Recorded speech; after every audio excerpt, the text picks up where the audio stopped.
Hello friends, आज आम पढ़ा दशम श्रेणी गोटे एकांकिका गोटे तो एकांकिका रखा जाइए 2020-2021 सिलेबस एकांकिकार ना कोणार्क एवं लेखक भंज किशोर पट्टनायक। जन्म तक 1922 मसीह मृत्यु बा तिरोधान होता 1999 मसीह। स्वाधीनता परवर्ती कालर भारत स्वाधीनता हासिल कला 1947 मसीहा अगस्ट मास 15 तारिख में समस्ते जानते। तार परवर्ती अवस्था आमर ओडिशा रे साहित्यर धारा जो होता से स्वाधीनता परवर्ती कालर ओडिया साहित्य एवं एकांकिका स्रष्टा मानक मध्य भंज किशोर पट्टनायक अन्यतम। तेणु स्वाधीनता परवर्ती पर्यायर जो मैंने एकांकिका लिखिंट गल्प लिखिंट कि ओडिया रे नाटक लिखिंट से मध्य जड़े होती भंज किशोर पट्टनायक। जन्म कटक जिलार सालेपुर निकटवर्ती छणीपुर ग्राम किराणी वृत्ति जो व्यवसाय करी परिवार प्रतिपोषण करती पेट पोषती ताहा वृत्ति।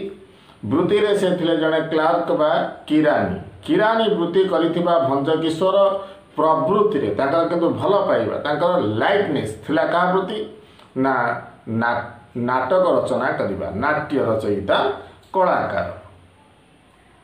तांक रचित नाटक गुड़िक मध्यरे झड़ राति, प्रेम पुष्प, परिणति, देवी, माणिक जोड़ी, जयमाल्य, अग्नि परीक्षा, शांत घर, ए जुगर झील, काश्मीर बेगम, गुलनार ए सब हला उल्लेखयोग्य।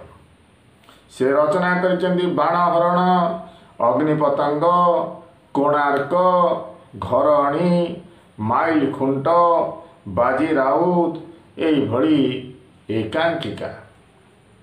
ओडिशा साहित्य एकाडेमी और ओडिशा संगीत नाटक एकाडेमी द्वारा नाटक रचना पाई से मध्य पुरस्कृत होइछंती। ओडिशा साहित्य एकाडेमी और ओडिशा संगीत नाटक एकाडेमी ये उभय संस्था द्वारा पुरस्कृत होइछंती निजर जनाशुना नाटक रचना पाई। कोणार्क एकांकिकारे कोणार्क मंदिर, कोणार्क जानिच पुरी जिले में पुरी सहर अनति दूर कोणार्क चंद्रभागा कूल अवस्थित। ए कोणार्क मंदिर दधिनौती मंदिर उपर पट मंदिर शीर्ष जो गोटे चौतरा भाया होता चक्र लगी पताका लगी थाए से सीमेंटर से खंडक बा पथर से खंडक बा पथर सीमेंट रे निर्माण बा निर्मित होइथिबा से खंडक को आम कही था दधिनौती जहाँ चूड़ बा अग्रभाग। यही दधिनौती बसवा प्रसंग नाट्यायित होई कोणार्क एकांकिका। जाति पाई बालक बाजी राउत किभली जीवन उत्सर्ग कर आत्मोत्सर्ग कर विषय वर्णित कोणार्क एकांकिका। धर्मार आत्मोत्सर्ग, माँ ठारू पुअर विदाय जनित कारुण्य एवं शिल्पीर कला कुशलता। ओडिशार शिल्पी तेणु ओडिशा कला कारिकर्य परिपूर्ण बोली तार नाम थिला उत्कल। तेणु से विषय ओडिशा शिल्पी मान विषय आमे जानिबा एकांकिका मध्य। आस पिला माने पशिबा एकांकिका विभिन्न दृश्य एकांकिका को नियाई। प्रथम दृश्य आम देखा चंद्रभागा तीर, तीर हला कूल, सूर्य उदय होउछंती। सूर्य को नमस्कार करे नरसिंहदेव। पाखरे छिड़ा होइथांती शिवे ईशांतरा एवं रखी यही माने सब राजा आसिले तांका पाखरे तांकर रखी मंत्री ये सब कटवाल ये सब आसी थांती राजा को सुरक्षा दे। राजा चंद्रभागा मुहाण ठिया हो सूर्य देवता को चाहिए। सूर्य उदयमान सूर्य आड़ को नतमस्तक होई राजा श्रीलांगुड़ा नरसिंहदेव कौन कहउछंती देखिल तुम्हें देखिल शिवई। शिवई कहते देखिली छामु देखिली। नरसिंहदेव कहते वास्तविक अपूर्व अपूर्व ये दृश्य ସୂର୍ଯ୍ୟଦେବ ଯେପରି ସମୁଦ୍ର ବକ୍ଷରୁ ଲମ୍ଫ ପ୍ରଦାନ କରି ଆକାଶରେ ଉଦିତ ହୋଇଛନ୍ତି। ଅପୂର୍ବ ଏ ଦୃଶ୍ୟ ମନ୍ତ୍ରୀ, ଏ ଦୃଶ୍ୟ ଅପୂର୍ବ। ସମୁଦ୍ର ମଧ୍ୟରୁ ଲମ୍ଫ ପ୍ରଦାନ କରି ସୂର୍ଯ୍ୟଦେବ ଯେଭଳି ଭାବରେ ଆକାଶରେ ଉଦିତ ହେଲେ, ଏ ଦୃଶ୍ୟ ଅପୂର୍ବ ଦୃଶ୍ୟ। ଏ ଦୃଶ୍ୟ ବୋଧ ହୁଏ ମୋ ଜୀବନରେ ଅପାସରା ରହିଯିବ, ଭୁଲି ପାରିବିନି ମନ୍ତ୍ରୀ ଶିବେଇ। ଏ ଦୃଶ୍ୟକୁ ମୁଁ କେବେ ହେଲେ ଭୁଲି ପାରିବିନି, ଅପାସରା ହୋଇ ରହିଯିବ। ଶିବେଇ ସାନ୍ତରା କ'ଣ କହୁଛନ୍ତି? ଛାମୁ ସୌନ୍ଦର୍ଯ୍ୟର ପୂଜାରୀ। ଛାମୁ ଆମର ଆଜ୍ଞା ସୌନ୍ଦର୍ଯ୍ୟର ପୂଜାରୀ। ନରସିଂହ କହୁଛନ୍ତି, ଶୁଣ ଶିବେଇ, ଆଜିର ଏ ଶୁଭ ପ୍ରଭାତରେ ମାଙ୍କର ଶେଷ ଇଚ୍ଛା ମୋର ମନେ ପଡ଼ିଯାଉଛି। ହଁ ଶିବେଇ, ଛାୟା ମହାଦେବୀ ମୋର ମା। ଛାୟା ମହାଦେବୀଙ୍କର ଶେଷ ଅନୁରୋଧ ଥିଲା ମୃତ୍ୟୁ ପୂର୍ବରୁ ଏଇ ଚନ୍ଦ୍ରଭାଗାରେ ମୁଁ ଯେପରି ଏକ ସୂର୍ଯ୍ୟ ମନ୍ଦିର ପ୍ରତିଷ୍ଠା କରେ। ଇଏ ଥିଲା ମୋ ମାଙ୍କର ଶେଷ ଅନୁରୋଧ। ଶିବେଇ କହୁଛନ୍ତି, ଇଏ ତ ଅତି ମହତ ଇଚ୍ଛା ଛାମୁ, ମହତ ଇଚ୍ଛା ଥିଲା ଆପଣଙ୍କ ମାଙ୍କର ବା ଛାୟା ଦେବୀଙ୍କର। ନରସିଂହ କହୁଛନ୍ତି, ତା ଛଡ଼ା ଉତ୍କଳରେ ବହୁ ମନ୍ଦିର ପ୍ରତିଷ୍ଠା ହେଇଛି, କିନ୍ତୁ ସୂର୍ଯ୍ୟ ଦେବତାଙ୍କର ଉପାସନା ପାଇଁ ଗୋଟିଏ ସୁଦ୍ଧା ମନ୍ଦିର ନାହିଁ ଉତ୍କଳରେ ବା ଓଡ଼ିଶାରେ। ଶିବେଇ କହୁଛନ୍ତି, ସତ୍ୟ ଛାମୁ, ସୂର୍ଯ୍ୟ ଦେବତାଙ୍କର ମନ୍ଦିର ନାହିଁ, ବହୁ ଦେବାଦେବୀଙ୍କ ମନ୍ଦିର ହେଇଛି। ଛାମୁ ସତ୍ୟ କହୁଛନ୍ତି। ନରସିଂହ କହୁଛନ୍ତି, ଜାଣ ଶିବେଇ, ସୂର୍ଯ୍ୟଙ୍କୁ ପୂଜା କରି ଶାମ୍ବ ଦୁରାରୋଗ୍ୟ କୁଷ୍ଠ ବ୍ୟାଧିରୁ ମୁକ୍ତ ହୋଇଥିଲେ। ସୂର୍ଯ୍ୟଦେବ ହିଁ ସ୍ୱୟଂ ନାରାୟଣ। ଆକାଶକୁ ଚାହିଁଲେ ରାଜା ନରସିଂହ ଦେବ। ଏହି ପୁଣ୍ୟ ପ୍ରଭାତରେ ପବିତ୍ର ସୂର୍ଯ୍ୟବଂଶର ଦୟାଦ ମୁଁ ତାଙ୍କୁ ସାକ୍ଷୀ ରଖି ପ୍ରତିଜ୍ଞା କରୁଛି, ମନ୍ଦିର ଏଇଠି ତୋଳା ହେବ, ଆଉ ସେ ମନ୍ଦିର ହେବ କାରୁକାର୍ଯ୍ୟରେ ଉତ୍କଳର ସର୍ବଶ୍ରେଷ୍ଠ କୀର୍ତ୍ତି। ସେ ମନ୍ଦିର ହେବ ଉତ୍କଳର ସର୍ବଶ୍ରେଷ୍ଠ କୀର୍ତ୍ତି।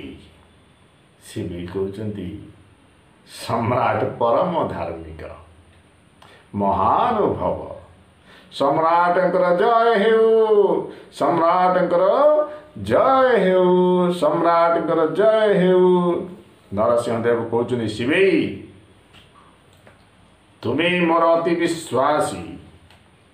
ଆଜି ତୁମରି ହସ୍ତରେ ବିରାଟ ଦାୟିତ୍ୱ ମୁଁ ଅର୍ପଣ କରୁଛି ଶିବେଇ। ଏ ଦାୟିତ୍ୱ ମୁଁ ତୁମରି ହସ୍ତରେ ଅର୍ପଣ କରୁଛି, କାରଣ ତୁମେ ମୋର ଅତି ବିଶ୍ୱାସୀ। ସମୁଦ୍ରର ଛାତି ଉପରେ ଏଇ ପଦ୍ମତୋଳା ଗଣ୍ଡ ଉପରେ ହିଁ ମନ୍ଦିର ତୋଳା ହେବ। କାରିଗରୀ କୌଶଳରେ, ରୂପର ଗାରିମାରେ ଏହି ମନ୍ଦିର ହେବ ସାରା ବିଶ୍ୱରେ ଅଦ୍ୱିତୀୟ। ଶିବେଇ କହୁଛନ୍ତି, ତାହା ହିଁ ହେବ ସମ୍ରାଟ, ତାହା ହିଁ ହେବ।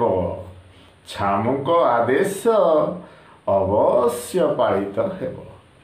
ଛାମୁଙ୍କ ଆଦେଶ ଅବଶ୍ୟ ପାଳିତ ହେବ। ହେ ନଗଣ୍ୟ ପ୍ରଜା, ଶିବେଇ ସାନ୍ତରା ଉପରେ ଅତୁଟ ବିଶ୍ୱାସ ରଖି ମଣିମା ତାର ଜୀବନକୁ ଧନ୍ୟ କରିଦେଇଛନ୍ତି। ନରସିଂହ କହୁଛନ୍ତି, ଆସ ଶିବେଇ, ଅନ୍ୟ ସମୟରେ ଆଲୋଚନା କରାଯିବ, ବର୍ତ୍ତମାନ ବିଳମ୍ବ ହେଉଛି। ଶିବେଇ ମୁଣ୍ଡ ନୁଆଇଲେ, ସମସ୍ତେ ପ୍ରସ୍ଥାନ କଲେ, ଅର୍ଥାତ୍ ଚାଲିଗଲେ। ଏ ଥିଲା ଆମର ପ୍ରଥମ ଦୃଶ୍ୟ। ଦ୍ୱିତୀୟ ଦୃଶ୍ୟ, ବିଶୁ ମହାରଣାଙ୍କ ଘର। କାନ୍ଦି କାନ୍ଦି ପ୍ରବେଶ କଲା ଧରମା। ବିଶୁ ମହାରଣାଙ୍କ ଘର, କାନ୍ଦି କାନ୍ଦି ପ୍ରବେଶ କରୁଛି ଧରମା। ଧରମା କେମିତି ଆସୁଛି ଘର ଭିତରକୁ କାନ୍ଦି କାନ୍ଦି, ମା ଏ ମା। ଧରମାର ମା ଆସି ଦେଖିଲେ ପୁଅର ବିରସ ବଦନ। ବିରସ ଅର୍ଥ ଦୁଃଖ ହେଇଯାଇଛି, ବଦନ ହେଲା ମୁହଁ ଦୁଃଖ ହେଇଯାଇଛି। ତୋର କ'ଣ ହେଲା ରେ ପୁଅ, କାହିଁ କାନ୍ଦୁଛୁ ବାପ? ଏଇ କଥା ମା ପଚାରିଲେ ପୁଅ ଧରମାକୁ। ଧର୍ମା କହୁଛି, ମା ଗୋଟେ କଥା ପଚାରିବି ମୋତେ ସତ କହିବୁ? ଧର୍ମା କହୁଛି, ଧର୍ମାର ମା କହୁଛି, ଆରେ ଭଲ ବାଇଆଟିଏ, ହଉ କହିବି, କହ କ'ଣ ପଚାରିବୁ ପଚାରେ। ଧର୍ମା ମୁଣ୍ଡ ହଲେଇ କହୁଛୁ,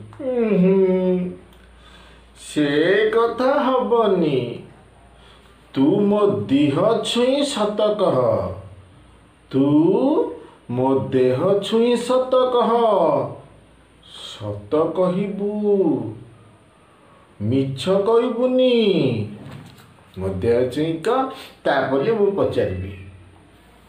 ଧର୍ମାର ମା କହୁଛି,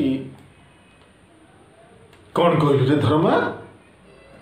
ମୁଁ ତୋ ଦେହ ଛୁଇଁବି? ମୋ ଏ କୋଇର ବଳା ବିଶିକେଶନ ଲକ୍ଷେ ଦିହ ବୁଝି ତତେ ମୁଁ ପାଇଛି, ମା ହେଇ ଫେରେ ମୁଁ ତୋ ଦେହ ଛୁଇଁବି?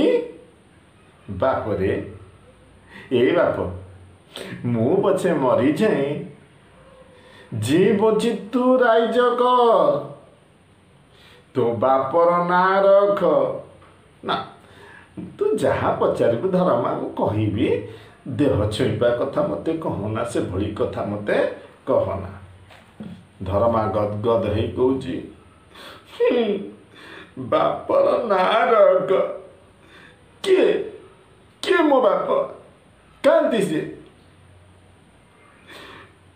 ମୋ ହେତୁ ପାଇଲା ଦିନୁ ମୁଁ ତୁ ଖାଲି ମୋତେ ଇଆଡ଼ୁ ସିଆଡ଼ୁ କହି ଭଣ୍ଡେଇ ଦଉଛୁ, ହେଲେ ଆଜି ଛାଡ଼ିବିନି। କହ ମା, କିଏ ମୋ ବାପ? କହ ମୋତେ, କିଏ ମୋ ବାପ? ଧର୍ମାର ମା କହୁଛି,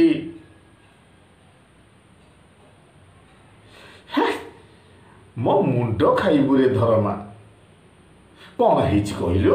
ହେ ବାପା, ତୋର କ'ଣ ହେଇଛି? କିଏ କ'ଣ ତତେ କହିଛି? କହିଲୁ ମୋତେ, କହ କ'ଣ ହେଇଛି ତୋର? କହିଲୁ ବାପା, ତୋ ମୁଣ୍ଡରେ ସବୁ ଏ କଥା। ଧର୍ମା କହୁଛି, ମା,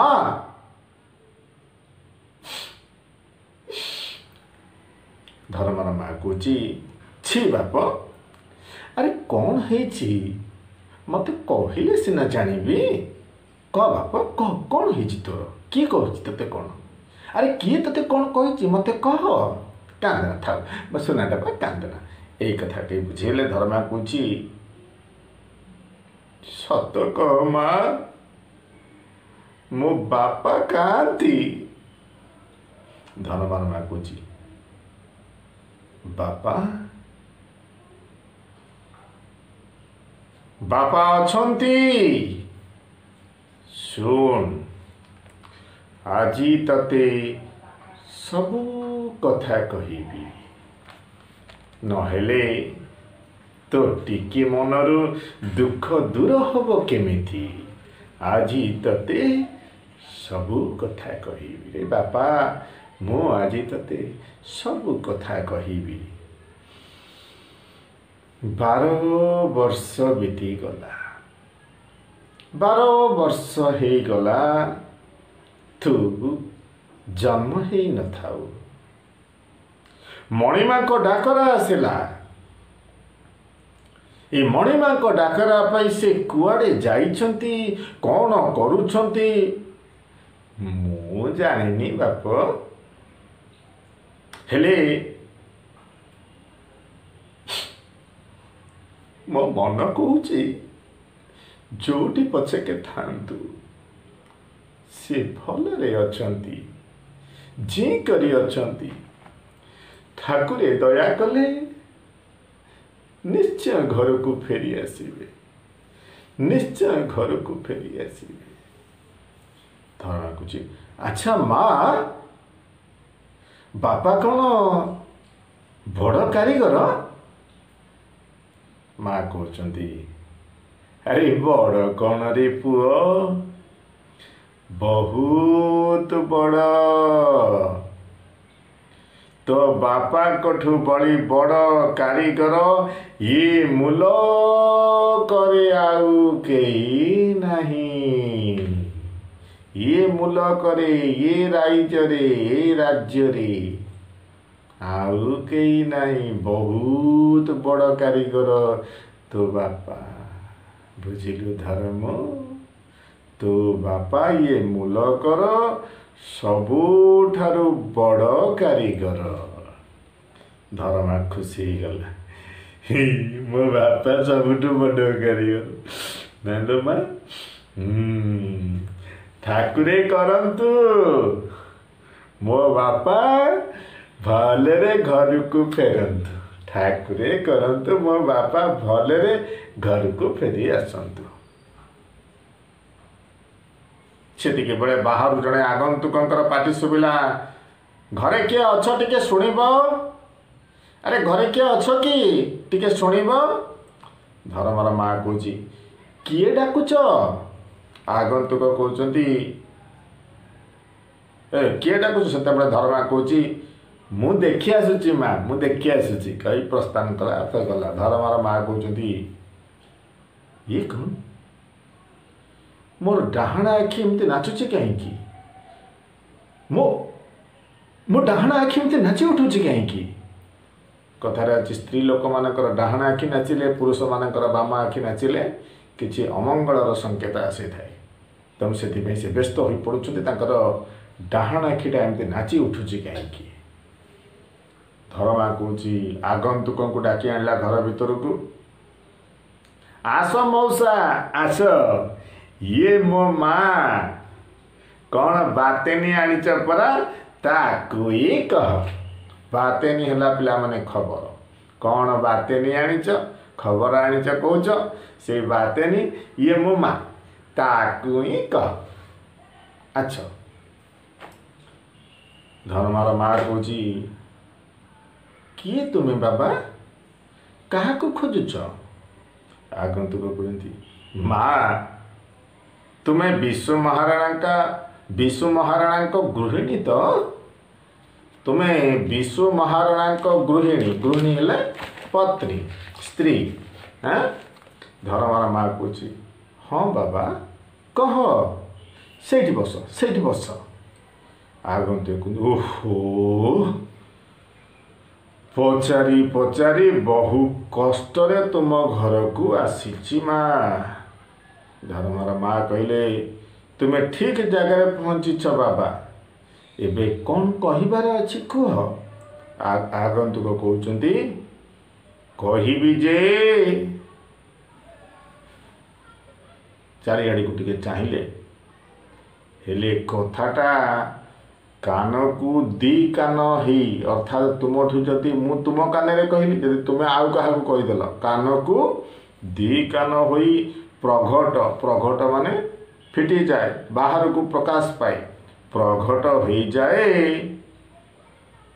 ये राजा घर कथा माँ मो मुंड आउ रही मुंड काट करदेवे राजा मो कथा भारी गुप्त कथा क्या कहबनी धर्मर माँ कह मत माँ जिते बड़े कहल मत जिते बड़े माँ बोली डाकिच मन में भय न रखी कह बाबा कौन तुम आनीच बातेनी बा कौन खबर आनीच मत कह आगंतुक कहते ये कथा कौन कि माँ चंद्रभागाठी महाराजा देउल तोड़ाउछंती चंद्रभागाठी अर्थात चंद्रभागा ठारे महाराजा देउल तोड़ाउछंती 12 वर्ष हो गला 1200 बढ़ई दिन नाही राति नाही काम रे लागिचंती हेले सबड़ी पुणी चाहिला धर्मर माँ कहते हेले डरना बाबा कह तुम कथा शुणिला बेलू मो छाती भीतरटा केमती कौन हो जाऊँगी कह बाबा कौन तापर है आगंतुक ये किछि नहीं माँ देउल तोड़ा सरी जाइछि धर्मा माँ शांति रे गोटे निश्वास मिले हेले माँ दधि नौती बसिनी हाँ माँ असल मुंडी देउलर सीए मरी पारु ନାହିଁ ଅର୍ଥାତ୍ ଦଧିନଉତି କାମ ଶେଷ ହେଇପାରୁନାହିଁ। ମନ୍ଦିର ବା ଦେଉଳ ତୋଳା ହେଇଯାଇଛି, ହେଲେ ଦଧିନଉତିଟି ବସିପାରୁ ନାହିଁ। ଧର୍ମର ମା କହୁଛି ମରିପାରୁନି, ଅର୍ଥାତ୍ ଦଧିନଉତି ମରିପାରୁନି। ଆଗନ୍ତୁ କହୁଛି ନା ନା, ବିଶୁ ମହାରଣା ଭଳି କାରିଗର ଥକି ପଡ଼ିଲାଣି ଆଉ। ତାର ବଳ କଳ କୌଶଳ ସବୁ ହାର ମାନିଯାଇଛି। ଧର୍ମ ଆଶ୍ଚର୍ଯ୍ୟ ହେଲା, ବାପାଙ୍କର କଳ ବଳ କୌଶଳ ହାର ମାନିଗଲା? କ'ଣ କହିଲା ମଉସା? କ'ଣ କହିଲ? ମୋ ବାପା ହାରିଗଲେ? କାମରେ ମୋ ବାପା ହାରିଗଲେ ମଉସା? ଆଗନ୍ତୁ ତା ଛଡ଼ା ଆଉ ଉପାୟ କ'ଣ? ସବୁ କାମ ସରିଲା, ହେଲେ ଦେଉଳର ଅସଲ ଚୁଡ଼ି ବା ଦଧିନଉତି ମରା ହୋଇପାରୁନି। କ'ଣ ଯେ ହେଲା ସେଇ ଚକାଡୋଳାଙ୍କୁ ଜଣା, ସେଇ ଚକାଡୋଳାଙ୍କୁ ଜଣା କେଉଁଠି କ'ଣ ହେଇଗଲା। ମଣିଷର ବିଦ୍ୟା ବୁଦ୍ଧି ସବୁ ବିଫଳ ହେଇଯାଉଛି। ଧର୍ମର ମା କହୁଛନ୍ତି ବଡ଼ ଆଶ୍ଚର୍ଯ୍ୟ କଥା କହୁଛ ବାବା। ଧର୍ମା କହୁଛି ମୂଳଦୁଆରେ କେଉଁଠି କ'ଣ ଦୋଷ ରହିଯାଇଛି, ସେଥିପାଇଁ ଭାରସାମ୍ୟ ରହୁନି, ଦଧିନଉତି ବସିପାରୁନି ଆଉ। ବୋଧେ ମୂଳଦୁଆରେ କେଉଁଠି କ'ଣ ଦୋଷ ରହିଯାଇଛି ଆଉ। ଆଗନ୍ତୁକ ଶୁଣି ଚମକି ପଡ଼ିଲେ, ଆରେ ବା, ଏଡ଼େ ବକଟେ ପିଲା, ଏତେ ଅନୁମାନ! ଇଏ ବିଶୁ ମହାରଣାର ପୁଅ ନା?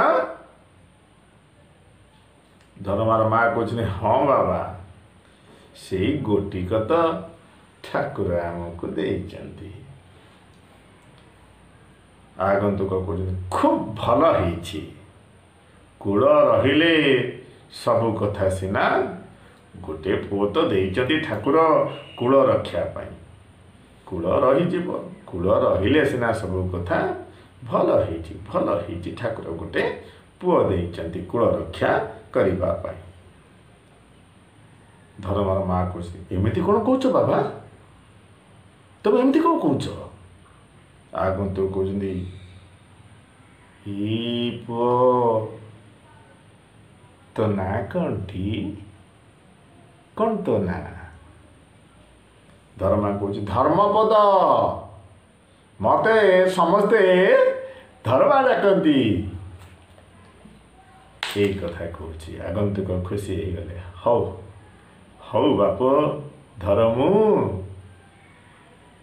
ତା ଓଠରେ ଟିକେ ହାତ ମାରିଦେଲେ, ଆଉଁସି ଦେଲେ।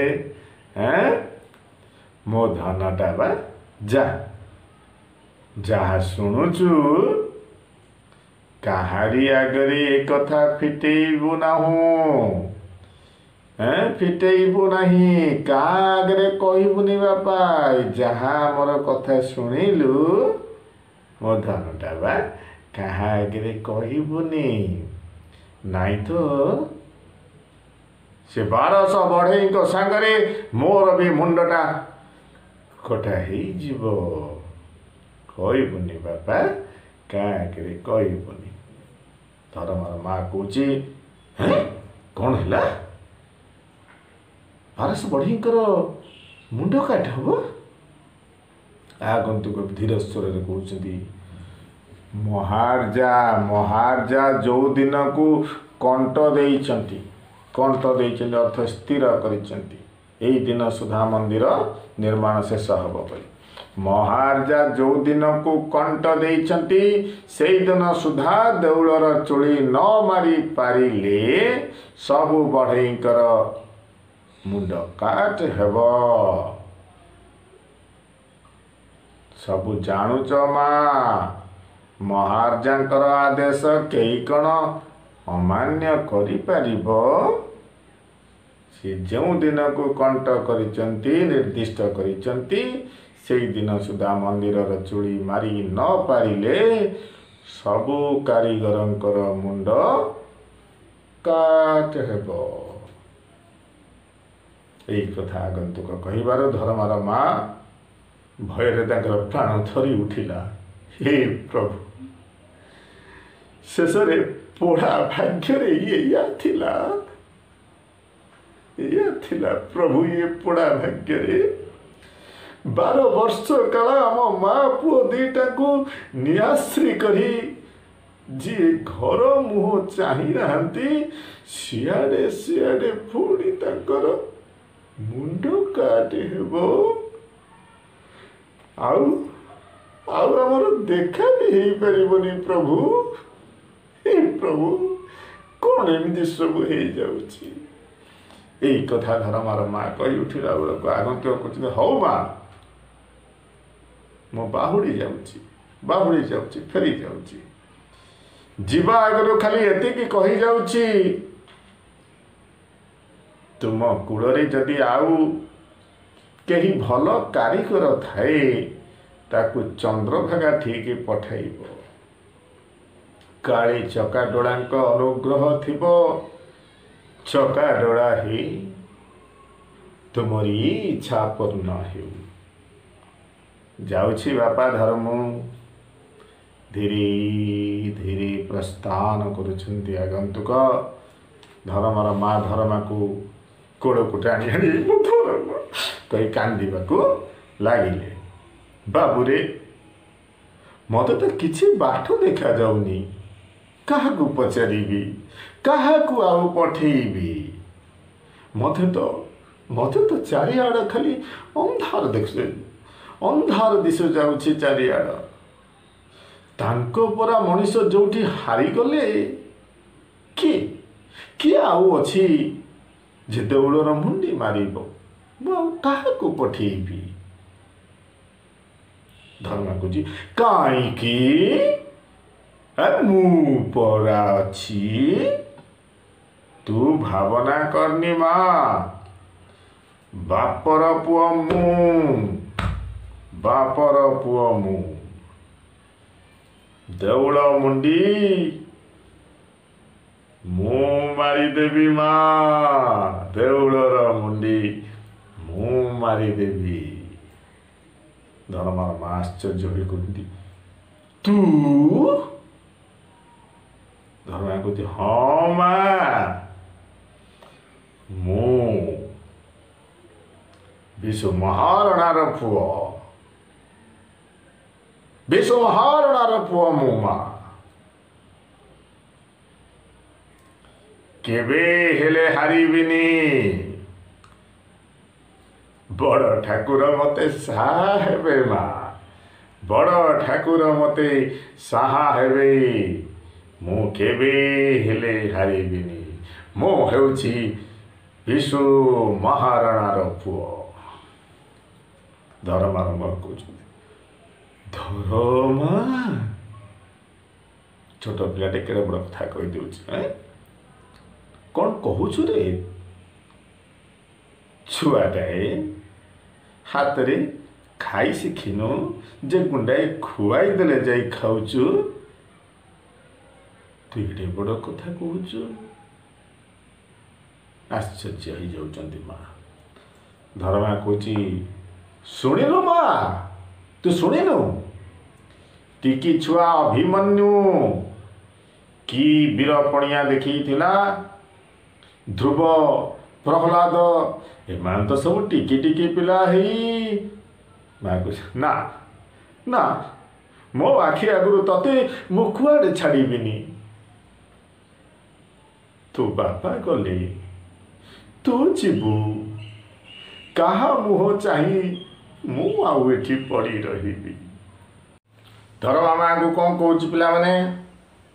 ଆରେ ମୁଁ ନଗଲେ 1200 ବଢ଼େଇଙ୍କର ଜୀବନ କେମିତି ରହିବ? ହାଣ ମୋର ବାପାଙ୍କୁ ବଞ୍ଚେଇବା କ'ଣ ମୋର କାମ ନୁହେଁ ମା? ମୁଁ ନିଶ୍ଚୟ ଯିବି। ହାଣ ମୋହରୁ ମୋ ବାପାଙ୍କୁ ବଞ୍ଚେଇବା ପାଇଁ ଚନ୍ଦ୍ରଭାଗା ଠିକ୍ ମୁଁ ନିଶ୍ଚୟ ଯିବି। ଧରମାର ମା କହୁଛି, ମୋ ମନ ବୁଝୁନି ରେ ବାପ। ନାଇଁ, ତୁ ଯିବୁ ଯଦି ମତେ ତୁ ସାଙ୍ଗରେ ନେ, ମୋ ମନ ଜମା ବୁଝୁନି। ଧରମା କହୁଛି, ଏ ନାଇଁ ମା, ସେମିତି କହନା। ମୁଁ କାଲି ସକାଳୁ ବାହାରିଯିବି। ତୁ ମୋତେ ଖାଲି କଲ୍ୟାଣ କର। ମୋ ବାପାଙ୍କୁ ମୁଁ ଯେମିତି ସେଠୁ ଫେରେଇ ଆଣେ, ତୁ ମୋତେ ଟିକେ ଖାଲି କଲ୍ୟାଣ କର ମା। କାଲି ସକାଳୁ ମୁଁ ସେଠିକି ବାହାରି ଯିବି। ମୋତେ ଖାଲି ଟିକେ କଲ୍ୟାଣ କର। ଧର୍ମର ମା କହୁଛି, ବାପାରେ ତତେ ଆଉ ମୁଁ କ'ଣ କହିବି? ମୋ ଛାତି ଭିତରଟା ଫାଟି ଯାଉଛି। ମୋ ଛାତି ଭିତରଟା ଫାଟି ଯାଉଛି ରେ ଧର୍ମା, ମୋ ଛାତି ଭିତରଟା ଫାଟି ଯାଉଛି। ଧର୍ମା କହୁଛି, ହି ମା ତୁ ଦମ୍ଭ ଧର ମା, ତୁ ଦମ୍ଭ ଧର। ସବୁ ଠିକ୍ ହେଇଯିବ, ସବୁ ଠିକ୍ ହେଇଯିବ ମା। ଆଚ୍ଛା ମା, ବାପା ତ ମୋତେ କେବେ ଦେଖି ନାହାନ୍ତି। ଚିହ୍ନା ଦେଲେ ସେ ଯଦି, ମା କହୁଛି, ଚିହ୍ନିବେନି? ନିଶ୍ଚୟ ଚିହ୍ନିବେ। ରକ୍ତ କ'ଣ ରକ୍ତକୁ ଟାଣିବନି? ହଉ ତୁ ଯା, କାଲି ସକାଳୁ ମଙ୍ଗଳା ମାଙ୍କୁ ସ୍ମରଣ କରି ଅନୁକୂଳ କରି ଯିବୁ। ତୋ ହାତରେ ଆମ ବାଡ଼ିର କୋଳି ଆଉ ଏ ମୁଦି ପଠେଇବି। ଦେଖିଲେ ସେ ନିଶ୍ଚୟ ଚିହ୍ନିବେ ତତେ ରେ ଧର୍ମା, ସେ ନିଶ୍ଚୟ ତତେ ଚିହ୍ନି ପାରିବେ। ଧର୍ମା କହୁଛି, ହଉ ତୁ ଚାଲ, ମୋତେ ଆଗ ଗଣ୍ଡେ ଖାଇବାକୁ ଦଉ। ଭାରି ଭୋକ ହେଲାଣି ନା, ମୋତେ ଆଗ ଗଣ୍ଡେ ଖାଇବାକୁ ଦେବୁ। ଚାଲ। ଏଇଠି ପିଲାମାନେ ଦ୍ୱିତୀୟ ଦୃଶ୍ୟର ପରିସମାପ୍ତି ଘଟିଛି। ପୁଣି ଆମେ ଯିବା ତୃତୀୟ ଦୃଶ୍ୟକୁ। ତୃତୀୟ ଦୃଶ୍ୟ, ଚନ୍ଦ୍ରଭାଗା ତୀର ନିକଟରେ ଚୂଳ ବିହୀନ କୋଣାର୍କ ମନ୍ଦିର ଦେଖାଯାଉଛି। ବିଶୁ ମହାରଣା ଏକାକୀ ପଦଚାରଣ କରୁଛନ୍ତି। ପଦଚାରଣା, ପାଦରେ ଚାଲି ଚାଲି ବୁଲୁଛନ୍ତି। ବିଶୁ କହୁଛନ୍ତି କ'ଣ, ଏ କାଳରାତ୍ରି କ'ଣ ପାହିବ? ଦୀର୍ଘ ନିଶ୍ୱାସଟିଏ ପକାଇଲେ। ଘର ଦ୍ୱାର, ସ୍ତ୍ରୀ ପୁତ୍ର ସମସ୍ତଙ୍କୁ ଛାଡ଼ି 12 ବର୍ଷ କାଳ ଲହୁ ଲୁହ ଢାଳି ଯେଉଁ କାମରେ ହାତ ଦେଇଥିଲି, ତା ତ ପୂର୍ଣ୍ଣ ହେଇପାରିଲାନି। ଆଜି ଏଇ ଚୁଳିବିହୀନ ମନ୍ଦିର ଯେମିତି ଭାସ୍କର କୂଳର ମୌଡ଼ମଣି ବିଶୁ ମହାରଣାକୁ ଉପହାସ କରି କହୁଛି, ବିଶୁ ତୁ ହାରି ଯାଇଛୁ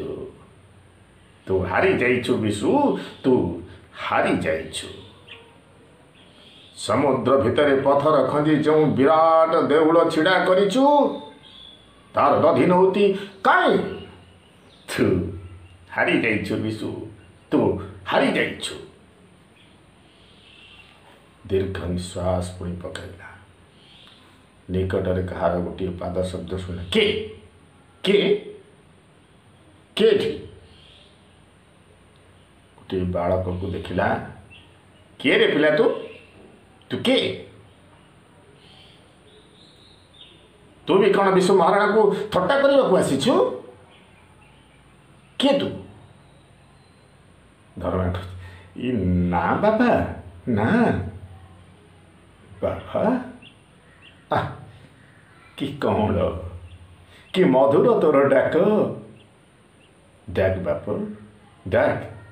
ଆଉ ଥରେ ମୋତେ ବାପା ବୋଲି ଡାକ ରେ ବାପା, ଆଉ ଥରେ ମୋତେ ବାପା ବୋଲି ଡାକ। ଧର୍ମା କହୁଛି, ବାବା।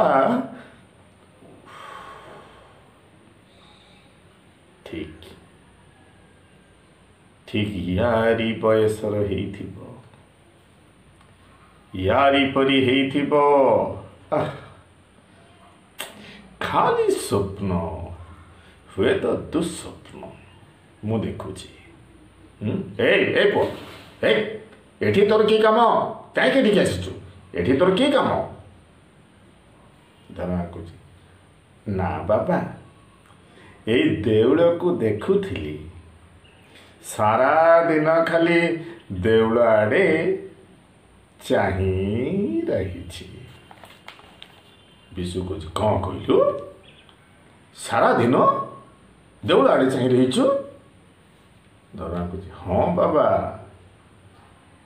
କି ସୁନ୍ଦର କାରୁକାର୍ଯ୍ୟ।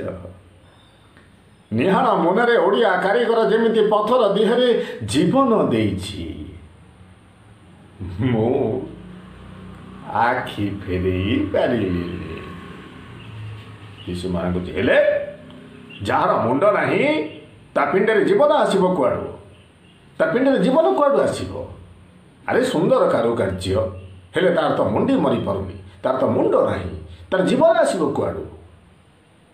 ଧର୍ମା କହୁଛି, କୁହ ତ ବାବା, ଦଧିନଉତି ବସିପାରୁନି କାହିଁକି? ବିଶୁ କହୁଛି, ସେ କଥା ଯଦି ମୁଁ କହିପାରନ୍ତି ତାହେଲେ ଆଉ ଭାବନା କ'ଣ ଥିଲା? ମୁଁ ତ ବସି ସାରନ୍ତଣି ଦଧିନଉତି। ଧର୍ମା କହୁଛି, ସତ ଯେ, ହେଲେ ମୁଁ ଭାବୁଛି। ବିଶୁ କହୁଛି, ତୁ ଭାବୁଛୁ? କ'ଣ ଭାବୁଛୁ? ଆରେ ତୁ କ'ଣ ଭାବୁଛୁ? ଏଡ଼େ ବକଟେ ପିଲା, ତୁ ଫେର। ଧର୍ମା କହୁଛି, ପିଲା ହେଲେ ବି ମୁଁ କାରିଗର ପିଲା ବାବା, ମୁଁ କାରିଗର ପିଲା। ବିଶୁ ଧର୍ମାକୁ ଭଲ ଭାବରେ ଚାହିଁଲା। ସତେ? ଆଚ୍ଛା, ତୁ କ'ଣ ଭାବୁଛୁ ମୁଁ ଶୁଣେ? କହିଲୁ, ତୁ କ'ଣ ଭାବୁଛୁ? ଧର୍ମା କହୁଛି, ମୁଁ ଭାବୁଛି ଦେଉଳର ଘନ କେନ୍ଦ୍ର ସହିତ ଦଧିନଉତି ଗୋଟିଏ ସରଳ ରେଖାରେ ରହିପାରୁନି। କେଉଁଠି କିଛି ଗୋଟାଏ ଦୋଷ ରହିଯାଇଛି, ତେଣୁ ଦଧିନଉତି ବସିପାରୁନି। ବିଶୁ ଅନେଇଲା। ଆଶ୍ଚର୍ଯ୍ୟ, କିଏ ରେ ତୁ? ତୁ ପୁଣି ବିଶ୍ୱ ମହାରଣାର ବିଚାରରେ ତ୍ରୁଟି ବାହାର କରୁଛୁ? ତୋର ଏଡ଼େ ସ୍ପର୍ଦ୍ଧା, ଏତେ ସାହସ ତୋର! ବିଶ୍ୱ ମହାରଣାର ବିଚାରରେ ତୁ ତ୍ରୁଟି ବାହାର କରୁଛୁ? କିଏ ତୁ? ଧର୍ମା କହୁଛି, କ୍ଷମା କର ବାପା, କାରିଗର ପିଲା ତ ବେଳେ ବେଳେ ପୋଥିପତ୍ର ଦେଖେ। ବିଶୁ କହୁଛି, ଅସମ୍ଭବ, ଅସମ୍ଭବ, ତୁ ଗୋଟାଏ ମାୟାବୀ ଗୋଟାଏ ତୁ। ମୋତେ ଆଘାତ ଦେବାକୁ ଆସିଛୁ। ମୋ ମନକୁ ତ ଅନେକ ଆଘାତ ମିଳିସାରିଲାଣି, ତା ଉପରେ ତୁ ଆହୁରି ଆଘାତ ଦେବା ପାଇଁ ଆସିଛୁ। ତୁ ଗୋଟେ ମାୟାବୀ ତୁ। ଧର୍ମା କହୁଛି, ମୋତେ ଆଦେଶ ଦିଅ ବାବା, ଥରେ ତ ମୁଁ ଚେଷ୍ଟା କରି ଦେଖେ। ବିଶୁ କହୁଛି, ନା ନା ନା, ବାବା ବାବା ଡାକି ତୁ ମୋତେ ଛଳେଇବାକୁ ଆସିଛୁ, ଭଣ୍ଡେଇବାକୁ ଆସିଛୁ, ଛଳେଇବାକୁ ଆସିଛୁ। ତୁ ଗୋଟେ ମାୟାବୀ। ତତେ ଟିକେ ସ୍ନେହ କଲି ବୋଲି ତୁ ମୋ ଭୁଲ ଧରି ବସିବୁ, ବିଶୁ ମହାରଣାର ଭୁଲ ଧରି ବସିବୁ। ଧର୍ମା କହୁଛି, ମଣିଷର ଭୁଲ ହୁଏ ବାବା। ତୁମ ପାଦ ଧରୁଛି ବାବା, ମୋତେ ଖାଲି ଥରୁଟିଏ ସୁଯୋଗ ଦିଅ। ମୁଁ ତମ ପାଦ ଧରୁଛି ବାବା, ମୋତେ ଖାଲି ଥରୁଟିଏ ସୁଯୋଗ ଦିଅ, ଥରୁଟିଏ ସୁଯୋଗ ଦିଅ ବାପା, ମୋତେ ଥରୁଟିଏ ସୁଯୋଗ ଦିଅ। ବିଶୁ କହୁଛି, ନା, କେବେ ନୁହେଁ। ଏତିକି ବେଳେ ସବୁ ଶିଳ୍ପୀମାନେ ଆସିଲେ। ପ୍ରଥମ ଶିଳ୍ପୀ କହୁଛି, ଆରେ ବିଶୁ ଭାଇ, ତୁ ଆସି ଏଇଠି? ଆଉ ଭାବିଲି କ'ଣ ହେବ? ଆମ ସାଙ୍ଗରେ ଆ। ଆଜି ରାତିଟା ସମସ୍ତେ ଏକାଠି ସାଙ୍ଗ ହୋଇ ଖାଇ ପିଇ ଖୁସିରେ କଟାଇବା। ରାତି ପାହିଲେ ତ ମୁଣ୍ଡ କାଟ, ମନ ଦୁଃଖ ଆଉ କାହିଁକି? ରାତିଟା ଅନ୍ତତଃ ଖାଇ ପିଇ ଖୁସିରେ କଟେଇବା। ଆମ ସାଙ୍ଗରେ ଆ। ଦ୍ୱିତୀୟ ଶିଳ୍ପୀ କହୁଛି, ହଁ ଭାଇ, ଖାଲି ତ ମରିବା କଥା। ଏତିକି ବଳୁ ମରି ଲାଭ କ'ଣ? ଯଦି ଭାବନାରେ ଝୁରି ହେଇ ହେଇ ମରିଯିବା, ଲାଭ କ'ଣ ହେବ? କାଲି ସକାଳ ହେଲେ ମରିବା। ଶେଷ ଥର ପାଇଁ ଟିକେ ମଉଜ କରିବା। ବିଶୁ ବାବା, ବିଶୁ ଭାଇ। ବିଶୁ କହୁଛି, ଭାଇମାନେ, ଇଏ ଛୁଆଟାକୁ ଦେଖୁଛ? ये बाचाड़ कहूँ देउलर चूड़ी मारिदेव ये बाचाड़ कहूँ देउलर चूड़ी मारिदेव शिल्पीगण कहूँ कौन कहूच विश्व भाई ये मेंचड़ टोका खंडक टिकी पिला ये मेंचड़ टोका खंडक धर्मा कहूँ आपण मैंने आज्ञा देले मु थे चेष्टा करी देखी द्वितीय शिल्पी कहूँ अरे थरे कहीं बाप रातिटा सारा जेते थर पारू चेष्टा कर जा चेष्टा कर थरे कहीं राति सारा चेष्टा करूथा प्रथम शिल्पी कहूँ विश्व भाई कौन कहूँ कह विश्व कहूँ मु खाली भावुछि ए सामान्य बालक जदि सतेरी देउलर चूड़ी मारी दिए ताहले आमे सबू आउ काहाकू मुह देखैबा आम मान महत कण आउ रहिब मान महत मान सम्मान कण आउ रहिब सब तले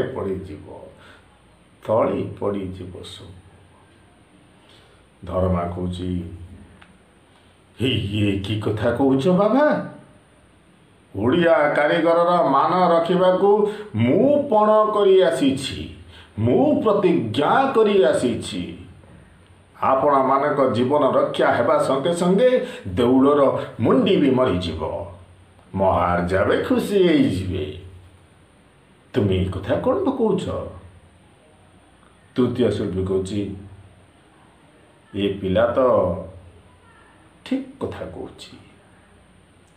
एमती मरिबा सेमती भी मरिबा शेष चेष्टा करी देखा जाऊ खेती कौन जा रे बाबू जा आमे समस्ते राजी जदि पारिबू देउलर चूड़ी मारी ये जातिर मान महत तू रक्षा कर जा बापा जा धर्मा कहूँ से कल्याण मते कर मौसा से कल्याण मते कर विश्व अन्य मानक नमस्कार कला धर्मा ठाकुरे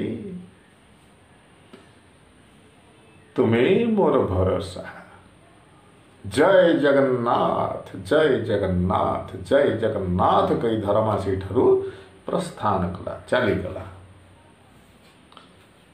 विश्व कहूँ ये की परीक्षा ये मो दक्षिण बाहु घन घन कंपी उठुचे कहीं मो दक्षिण बाहु घन घन कंपी उठुचे कहीं कि ये बालक प्रभु हे प्रभु पड़ियार भुज तुम्हें तार साहा हो प्रभु तुम्हें तार साहा हुआ तृतीय शिल्पी कहूँ चलो भाई माने से पिला जहा करुची करू आमर खाई पी सोई पड़िबा चलो ये भाव में तृतीय दृश्यर समाप्ति एवं देखा शेष दृश्य चतुर्थ दृश्य चंद्रभागा तीर राति पाही आसुची अदूरे माने अल्प दूर रे कोणार्क मंदिर दधिनौती देखा जाउछि अर्थात धर्मा रातिक भितरे मंदिर दधिनौती बसाई देछि मुंडी मरी जाइछि धर्मा विश्व महाराणा कथबार्ता होउछन्ति धर्मा कहूँ कौन भावुच बाबा हाँ कौन भावुच विश्व कहूँ ना ना धर्मा कहूँ तुम्हें कौन खुशी नुह बाबा मो काम तुम्हें कौन खुशी नुह बाबा विश्व कहूँ हेले तू किए तू कौन स्वर्गर देवदूत हुई ये माटी को ओह्लै आसीचु सत कह ବିଶୁ ମହାରଣାର ସାରା ଜୀବନର ସାଧନାକୁ ବିଦ୍ରୁପ କରି କିଏ ତୁ ମୋ ଆଗରେ ଛିଡ଼ା ହେଇଛୁ? କିଏ? ଧର୍ମାକୁ ଝୁଙ୍କେଇ ପଚାରିଲା ବିଶୁ ମହାରଣା। ଧର୍ମା ବାପାଙ୍କ ଗୋଡ଼ ଧରିଲା। କ୍ଷମା କର ବାବା, ମୁଁ ଧର୍ମା, ତମରି ପୁଅ। ମତେ ଚିହ୍ନି ପାରୁନ ବାପା? ମୋ ପୁଅ? ତୋଡ଼ ଉଠେଇ ନେଲା। କି ଶାନ୍ତି, କି ଆନନ୍ଦ। କଣ କହୁଛି? ନା ନା ନା, ମିଛ କଥା। ମୋ ପୁଅ ଯାଇ କେତେ ଦୂରରେ। ସେ ଜନ୍ମ ହେବା ଆଗରୁ ମୁଁ ଘରୁ ଆସିଥିଲି। 12 ବର୍ଷ ପୁରୀ ଗଲାଣି ଆଜିକୁ। ଏଠି ସେ କୁଆଡ଼ୁ ଆସିବ? ତୁ ମିଛ କହୁଛୁ। କହୁଛି, ଦେଖ ବାବା, ମୋ ହାତରେ ଆମ ବାଡ଼ିର କୋଳି, ଆଉ ଏ ମୁଦି ମା ଦେଇଛି ଦେଖ। କହି ବିଶୁ ମହାରଣାକୁ ଦେଖେଇଲା। ବିଶୁ କହୁଛି, ଧରମୁ, କି ଭାଗ୍ୟ ମୋର, କି ଭାଗ୍ୟ ମୋର। ଏଇ ଆଜି ମୋ ଆଖି ପବିତ୍ର ହେଇଗଲା ରେ ବାପା, ଆଜି ମୋ ଆଖି ପବିତ୍ର ହେଇଗଲା। ଧର୍ମା ଖୁସିରେ କହୁଛି, ବାବା। କହି ବାପା ପୁଅ କୋଳାକୁଳି ହେଲେ। ବିଶୁ କହୁଛି, ହଁ ବାପ, ମୋରି ପୁଅ ବୋଲି, ମୋରି ପୁଅ ବୋଲି ତୁ ବାପାର ତ୍ରୁଟିକୁ ସୁଧାରି ପାରିଛୁ। ଅସାଧ୍ୟ ସାଧନ କରିପାରିଛୁ ତୁ, ମୋରି ପୁଅ ବୋଲି। ଆରେ ଧନ, ମୋ କୋଳକୁ ଟିକିଏ, ଆରେ ଧନ ମୋ କୋଳକୁ ଟିକିଏ କହିକିରି ଆରେ ମୋରି ପୁଅଟା ବୋଲି ତୁ ଆଜି ତୋ ବାପାର ତ୍ରୁଟିକୁ ସୁଧାରି ପାରିଛୁ ରେ ଧର୍ମ। ତୁ ଆଜି, ତତେ ନେଇ ମୁଁ ବହୁତ ଗର୍ବିତ ଧର୍ମା, ତତେ ନେଇ ମୁଁ ବହୁ ଗର୍ବିତ। ତୃପ୍ତି ଲାଭ କଲି ମୁଁ ଆଜି। ଧର୍ମାକୁ ଆଲିଙ୍ଗନ କଲା। ସେତିକି ବେଳେ ପ୍ରବେଶ କଲେ ସବୁ ଶିଳ୍ପୀଗଣ। ପ୍ରଥମ ଶିଳ୍ପୀ କହୁଛି, ଆରେ ସବୁ ଠିକ୍ ହେଲା ଯେ ବିଶୁ ଭାଇ, ଆମେ ସମସ୍ତେ ତତେ ଗୋଟିଏ କଥା ପଚାରିବାକୁ ଆସିଛୁ। ଶିଳ୍ପୀଗଣ କହୁଛନ୍ତି, ମରୁ ପ୍ରଳୟ ହେଇଯାଉ, ତୋଠୁ ଆମେ ଗୋଟିଏ ଉତ୍ତର ଚାହୁଁ ବିଶୁ ଭାଇ। ତୋଠୁ ଆମେ ଗୋଟିଏ ଉତ୍ତର ଚାହୁଁ। ଯାହା ହଉନା କାହିଁକି, ମରୁ ପ୍ରଳୟ ହେଇଯାଉ ପଛେ, ଗୋଟିଏ ଉତ୍ତର ତୋଠୁ ଆମେ ଚାହୁଁ। କହ ଆମକୁ ସେ ଉତ୍ତର। ଦ୍ୱିତୀୟ ଶିଳ୍ପୀ କହୁଛି, 1200 ବଢ଼େଇରେ ଦାଏ ନା ପୁଅରେ ଦାଏ? କହ ବିଶୁ ଭାଇ, 1200 ବଢ଼େଇରେ ଦାଏ ନା ପୁଅରେ ଦାଏ? ସାଙ୍ଗେ ସାଙ୍ଗେ ଧର୍ମା ଉଠିଗଲା। 1200 ବଢ଼େଇରେ ଦାଏ। ଆଶ୍ଚର୍ଯ୍ୟ ଶକ୍ତି, ବକଟି ପିଲା ଏଡ଼େ ବଡ଼ ଉତ୍ତର କହିଲା। 1200 ବଢ଼େଇରେ ଦାଏ। ଧର୍ମା ପୁଣି କହୁଛି, ଏକା ଧର୍ମା ମରିଗଲେ କିଛି କ୍ଷତି ନାହିଁ। ସବୁଦିନକୁ ଏ ଶିଳ୍ପୀ କୂଳ ବଞ୍ଚି ରହୁ। ସବୁଦିନକୁ ଏ ଶିଳ୍ପୀ କୂଳ ବଞ୍ଚି ରହୁ। ବିଶୁ ଚିତ୍କାର କରି, ନା ନା, ତତେ ମୁଁ ମୋ ପାଖରୁ ଜମା ଛାଡ଼ିବିନି। ଦେଖେ ଦେଖେ କାହାର ଏତେ ଶକ୍ତି ଅଛି ମୋ ପୁଅକୁ ମୋ ପାଖରୁ ଅଲଗା କରି ନେବ। ଛାଡ଼ିବିନି, ଛାଡ଼ିବିନି, ତତେ ମୋ ପାଖରୁ ମୁଁ ଜମା ଛାଡ଼ିବିନି। ଶିଳ୍ପୀଗଣ କହୁଛନ୍ତି, ବିଶୁ ତୁ କ'ଣ ପାଗଳ? ଧର୍ମା ସେତେବେଳେ କହୁଛି, ବାବା ମତେ ଟିକେ ପାଦ ଧୂଳି ଦିଅ ବାବା। ମୋ ଦେଶ ଆଉ ମୋ ଜାତି ପାଇଁ, ମୋ ଦେଶ ଆଉ ମୋ ଜାତି ପାଇଁ ମୁଁ ଜୀବନ ଦେବି। ଏ ବାବା ମୋ ମାଆକୁ କହିବ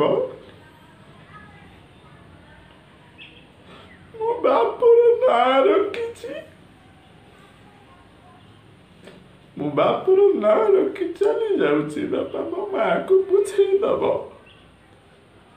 ଗର୍ବ କରିବ, ଗର୍ବ କରିବ, କାନ୍ଦିବନି, କାନ୍ଦିବନି। ମୋ ମାଆକୁ କହିବ ସେ କାନ୍ଦିବନି।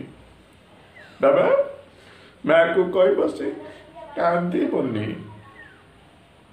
ମୁଁ ସିନା ତାର ଗୋଟେ ପୁଅ, ସେ ପରା ଆମ ଇଏ କାରିଗର କୁଳର ମା।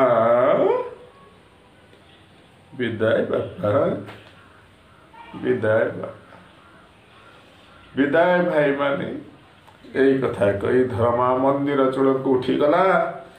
ବିଦାୟ ଜନ୍ମଭୂମି କହି ସମୁଦ୍ରର କାତ କାତ ଗଭୀର ଗଣ୍ଡକୁ ଡେଇଁ ପଡ଼ିଲା। ପ୍ରାଣ ବିସର୍ଜନ କରିଦେଲା। ସମସ୍ତେ ଆଶ୍ଚର୍ଯ୍ୟ ହୋଇ ଚାହିଁ ରହିଛନ୍ତି। ସମସ୍ତଙ୍କ ହୃଦୟରୁ ବାହାରି ଆସୁଥିଲା, ସାନ ସିନା ଦାନତା ମହାନ, ସାନ ସିନା ଦାନତା ମହାନ। ତାହେଲେ ଏଇଭଳି ଭାବରେ ପିଲାମାନେ ଧର୍ମା ଏକାଙ୍କିକା ଆମ ଆଗରେ ଉପସ୍ଥାପନ କରିଛନ୍ତି, ଦେଖି ଆମକୁ ଯୋଗାଇ ଦେଇଛନ୍ତି ଆମ ପାଠ ପଢ଼ିବା ପାଇଁ। ଲେଖକ ଭଞ୍ଜ କିଶୋର ପଟ୍ଟନାୟକ। ଠିକ୍ ଅଛି, ବହିଟିକୁ ପକାଇ ଭିଡ଼ିଓଟିକୁ ଶେଷ ଯାଏ ଦେଖ। ଭାବୁଛି ଥରେ ଦେଖିଦେଲେ ମନ ଭିତରେ ପ୍ରବେଶ କରିଯିବ, ମନ ଛୁଆଁ ହେଇଥିବ, ଭଲ ଲାଗୁଥିବ। କମେଣ୍ଟ ବକ୍ସରେ ଲେଖିବାକୁ ଆଉ ଭୁଲିବନି। ରହୁଛି ପିଲାମାନେ, ପୁଣି ଦେଖା ହେବ ପରବର୍ତ୍ତୀ କ୍ଲାସ୍ରେ।